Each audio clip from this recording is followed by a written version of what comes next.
Ready? I was waiting. I scared him away. My pitch is working. You'll quickly learn that I'm the bad cop. This here. All right. It's pretty good. All right. So next up, we're going to hear briefly from Ben Dyer, who actually, if it's okay, Bob will introduce himself first. He needs to go run. So he'll introduce himself, talk a little bit about his background and why he does this and why he's here for the class. And then Bob will go and he'll do his first introduction elevator pitch, of which he brought numerous visual aids, which I'm pretty excited to see. And then you will each get to get up and do that yourself too. So, Ben. Okay. Thank you, Josh. I'm happy to be here. I emailed my visual aids to Josh, and they got lost in his other inbox somewhere, so I'm just going to true story. I'm going to talk to you just for a second here. I'm very pleased to be here. I have been a mentor in this class from inception 2 semesters ago, and I would say for me, as much as anything, it's been a great learning experience myself. I've learned a lot from the students I've worked with, and certainly from Bob and Josh and the others that have spoken to the class, and have very much enjoyed that. You'll see a lot of mentors here regularly. There's one guy, Tony Averback, I don't think's ever missed a class. I think he's either dead or sick tonight. He's not here, but you'll see a lot of us around frequently, and we'll all try to help you as best we can. And I appreciate being given a little bit larger role this time. Just a quick note on me. J is my middle initial. You can look at benjdyer.com. I've got a little poster site there that's got my bio information on it. And I'm here in Austin. I moved here from Atlanta at the beginning of last year, 2011. I got acquainted with the city beginning in 1999 when my first child enrolled at the University of Texas and later graduated happily. And the second child came out after him and is still living here. So I've been attached to Austin and the university via my children for a long time. And I've paid a lot of tuition for them. So maybe I'm getting a little bit of it back here right now. And that's pleased to do that. And currently I'm an entrepreneur in residence at the Austin Technology Incubator. If you're not familiar with that, it's on what's called the West Pickle Research Campus. It's the old MCC building. You can still see the outline of the letters there. It was a semiconductor industry research consortium that was started in about 1981, and it became the ATI in like the early 90s, and is an incubator that's essentially a branch of the University of Texas. So I have an office there. I'm actually on campus more than I'm in that office, or I'm wherever I need to be, and I'm pretty flexible. Anybody, any of you, as we get to know each other, if you want to find me, I'm certainly reachable by email, and all my contact information I'll make readily available to you. Every Friday morning, normally I ride about 50 miles on the Veloway, so if you want a long conversation with me and can keep up with me for 50 miles, I'd be happy to have you come out. The hotter the better down there. But at any rate, I again enjoyed my tenure in Austin. I plan to be here for the duration. I am working on one live startup myself with my son, my UT graduate son Jesse, and have to leave today because he's in town for the Wireless Seed Stage Forum over at the Long Center. We presented his company, and it's in the business of a blend of mobile web and SMS and transaction systems for last-minute ticketing around major sports venues. So if you want to scalp a ticket for one of the UT games, hopefully in about a month that will be up and running. So Jesse lives in Atlanta. Our development team happens to be in Atlanta. The best guy that ever worked for me there is someone I was able to recruit to run that. We've got a big Python Django shop. We don't do Rails there. We speak a different language in Atlanta, but I'm back and forth a little bit, but the company's officially headquartered here and really will be centered here over time. So I enjoy my time I spend with him working on that, and I am also very active with South by Southwest, head of the Scrutineering Committee. If you follow Formula One, you have heard that term, but essentially we're sort of the precursor for the South by Southwest Accelerator, and we look at about 1,000 plans that are submitted and make sure they're up to spec before they go to the advisory board that then votes them into the accelerator. So that 1,000, maybe 1,000 plans will get reduced to 48 presenters at the time of the South by Southwest Accelerator in March.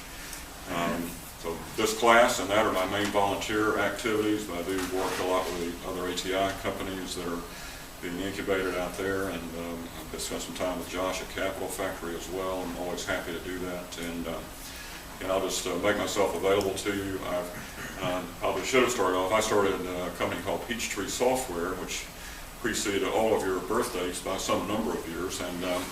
But you may have heard of that. It's one of the two surviving software brands from the microcomputer era, Microsoft being the other one. They did a little better than we did, but we did rather well, and Peachtree is still going very strong. It's part of a British company called Sage, and along with a number of other brands they bought in the U.S., still based in Atlanta. And I'm proud of my history there, so I'm in the Georgia Technology Hall of Fame, but living out here in Texas, so you can see my picture and all that on the walls back there in the Advanced Technology Development Center, but I'm here.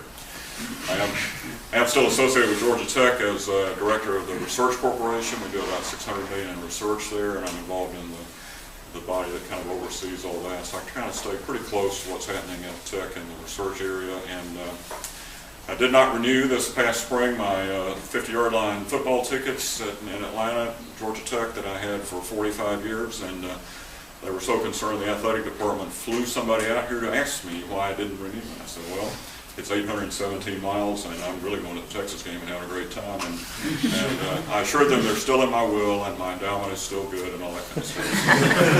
So I have a lot of loyalty to Georgia Tech, but by virtue of my two children, I'm obviously have become a Longhorn as well, and very proud of what's happening at the university. So y'all will have a great time in this class. I look forward to getting to know all of you as I can, and your teams, and getting you matched up with mentors, and I talked to a couple of y'all just a few minutes ago. I don't know the administrative parts of academia here as well as these two gentlemen do. They'll help you with that. As I learn more, I'll do as much as I can there too. And we'll just have a good time this semester. Maybe one of y'all will have a public company this time next year. Who knows? So we'll give it a shot. And thank you very much. I've got to run back to my son and sort of keep that plate spinning on a stick right now, and multitask a little bit tonight. But otherwise, I'll be here for all classes. So any questions about any of that? Anybody want a slide rule lesson? I can do that. I can build a microcomputer from scratch. Done that before too. A little bit different in my time. Also, I'm a contemporary of Bob's, and I'm sorry to say that we never did any software that could be networked. It was almost, that was way too advanced for the stuff we were doing. So we never really crossed paths in that era of computing, but we were sort of rummaging in the same worlds in some ways, in about the same era of time. Do a lot of the same folks, and it's been a pleasure reconnecting with him, and pleasure connecting with this young man here and all the cool things he's doing. He's more of a he likes these real fast lean startups. I kind of like spending a little money and doing things a little differently than he does, but that's part of the fun of understanding what your options are in doing these kinds of activities. So. It's funny, my wife, we were having internet problems in my house, and my wife said to me about 2 weeks ago, she goes, Josh, a computer without internet is just useless to me. Just your example of like, wrote software for computers that didn't know how to network, right? Yeah, Josh asked me. What can I do with this computer? It's not on the internet. It's like, I can't do anything. Like, yeah, Josh asked me in one class to explain why it was different developing before you had cloud-based services. It's almost free, and I had to kind of explain, like, we didn't have the internet, we didn't have cloud. We had to actually design a printed circuit board in order to drive a hard disk drive to put 5 megabytes of data on a drive that we could then call into our 8 megabyte DRAM cards in an Altair computer. So that's how far back I go. That was shortly after the Pleistocene era or whatever, but that was good learning. Many of the lessons that were learned there still are applicable today. I write a blog.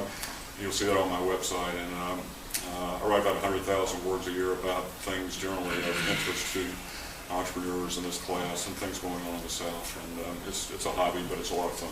And you can keep up with me there. So either come ride with me tomorrow morning at the Bellway or call me and we'll get together at your convenience, and I look forward to working with you. All right, gentlemen. Thanks, Ben.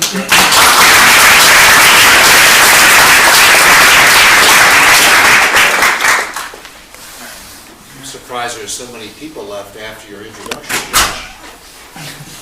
Which part? Oh, my whole thing? Yeah, the bad cop thing. Yeah. So we're pretty much opposites.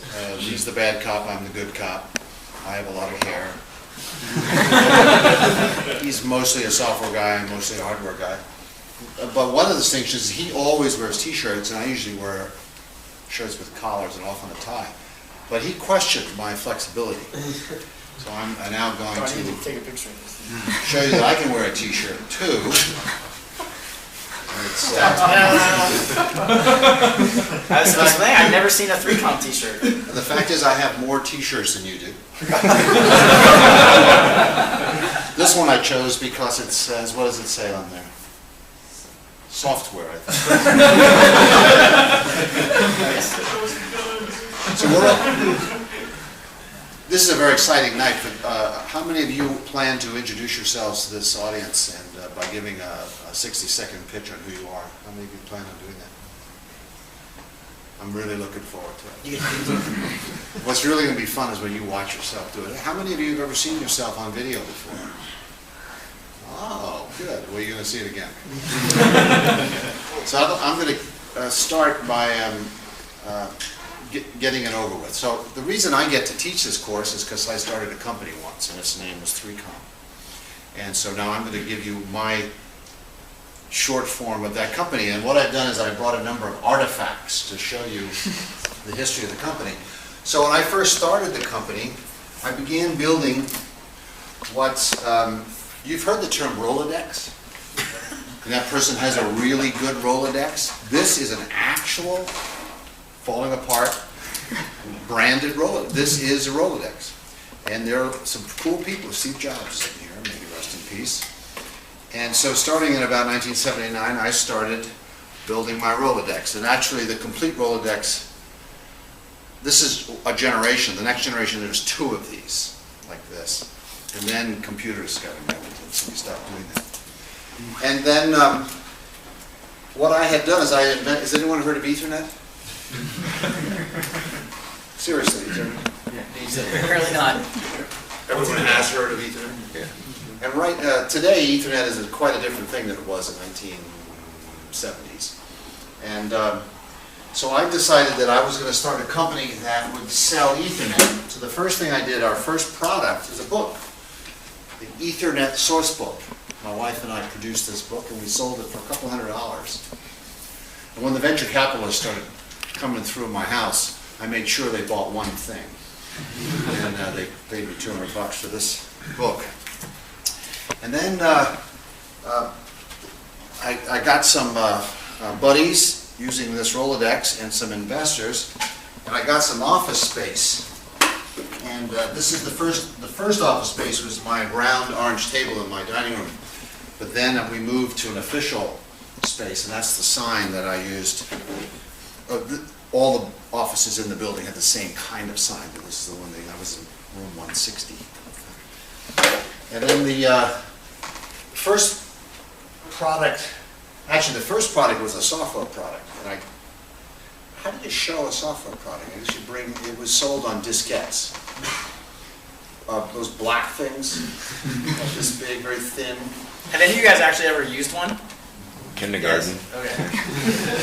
Kindergarten. But the first hardware product is this. This is an Ethernet transceiver. Here's 2 of them. What's the wood part for?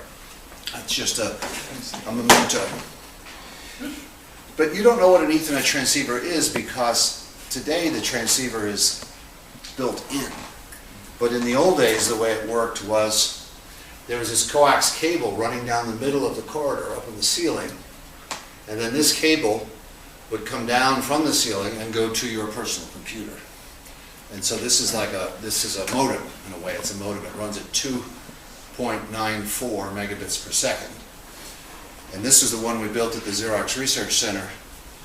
And then this is the one that my little company then started selling. And this one ran at 10 megabits per second. This was an industry standard. This was a research prototype. And we used to sell these for $750 each. To run it, well, it ran at 10 megabits per second for Pete's sake. So, and this is the 3C100, our first product. And then we did a lot of pivoting. And in 1982, we came out with this thing. So this is the killer app. Now, this is what Ethernet looked like in 1982. This is the first Ethernet for a personal computer. It was done by 3Com in 1982. And it has the transceiver on board. So this is the transceiver right here. No separate box. So the cable had to come right up here, like this. And this plugged into an IBM personal computer in an option slot and sold for less than $1,000. This was $750. This sold for less than $1,000. And it came with software. Once again, I don't have the diskettes, but the software, we called it PFMTS. Print, File, Mail, Terminal, Stubs. And that's what our customers wanted. They wanted to print, they wanted to share. They had this 10 megabyte disk, and they had no idea how to use it or what to put on it, so we allowed them to share it. And so 5 or 10 computers could, and I said megabyte, they could share a 10 megabyte disk using this $1,000 card. Which is like smaller than a USB thumb drive. Right? So then the company became corporate, and so notice we have these things now, that all logos eventually become blue. So when you design your logo, you're going to get really creative, but I'm telling you, in about 5 or 10 years, as you get experience, it'll turn blue, just like mine did. I was determined mine would be brown, but marketing took over, and it, just like Intel and IBM and et al., it turned blue on me. So then we grew. This is a plaque we sent to our board of directors, and it shows our revenue. Oops. I can't read it without my glasses. It shows our revenue the first 5 years, for which we thanked our board members. So 81, we had revenue of 500,000 and we lost 124. In 82, we had revenue of 1.8 million and we lost 690. But in 83, million of 4.7 million and we made 15,000. 84, 16 million, made 2.2 million, and we went public that year. And then we did 46 million the next year with 5 million in profit. And all the way out to 1999, which was the peak, we did 5.7 billion. And then the company sold last year to HP. It only had $1 billion in revenue, 1.2 last year, after 30 years of independent operation. By the way, we had a public offering. This is the employees gave me this as a thank you for the public offering. And then after the public offering, everybody, you shut up and you go, everybody just goes home and the company doesn't exist anymore. Not. So an IPO is the beginning, it's not the end. And unfortunately, most startup people think that this is the goal, is to have an IPO, and it's not the goal. It's a relatively minor financing.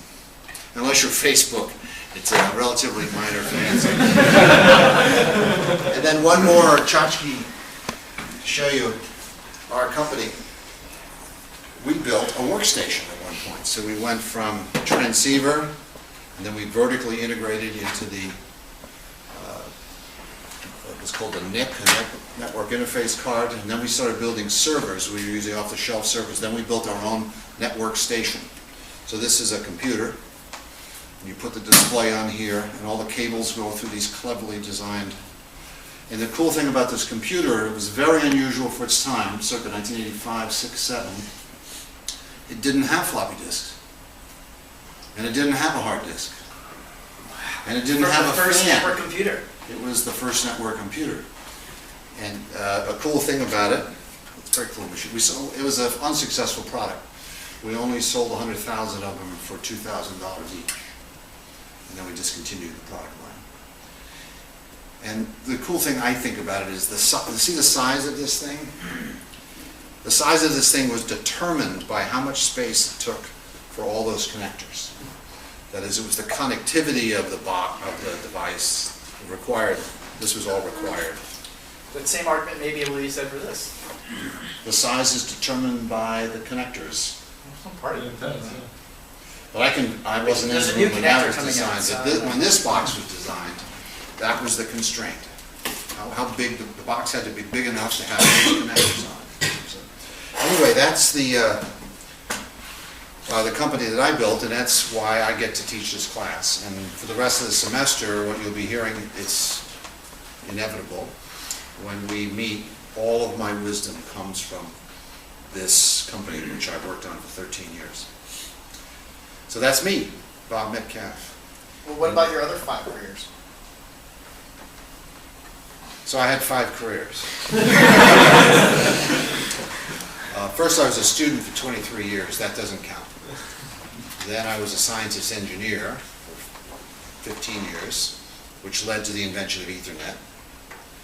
And then I was an entrepreneur for 13 years, entrepreneur executive. I have to say entrepreneur executive because when you're running a $500 million company, you're not an entrepreneur anymore, you're an executive. And then I became a journalist for 10 years, and then a venture capitalist for 10 years, and now I'm a professor. And the faculty asked me how long I plan to be here, and I said 10 years. Does that answer your question? Yes, that's great. Okay, so now your presentations are going to be shorter than that because your lives are shorter than that. And so what we're going to do, are we ready to do this? Mm-hmm. Yep. We're going to ask students in the class to come up one at a time, and for about 60 seconds or so, or 90, just tell us about yourself. You know, where you come from, what's really cool about you, why you're here, what your company does, anything you want to talk about for 60 seconds. And but your goal is to inform us who you are and make us like you. And another thing you'll see is we like to pick on the people that sit in the back. So we'll start with you, sitting closest to the door, and just wrap this way and go all the way up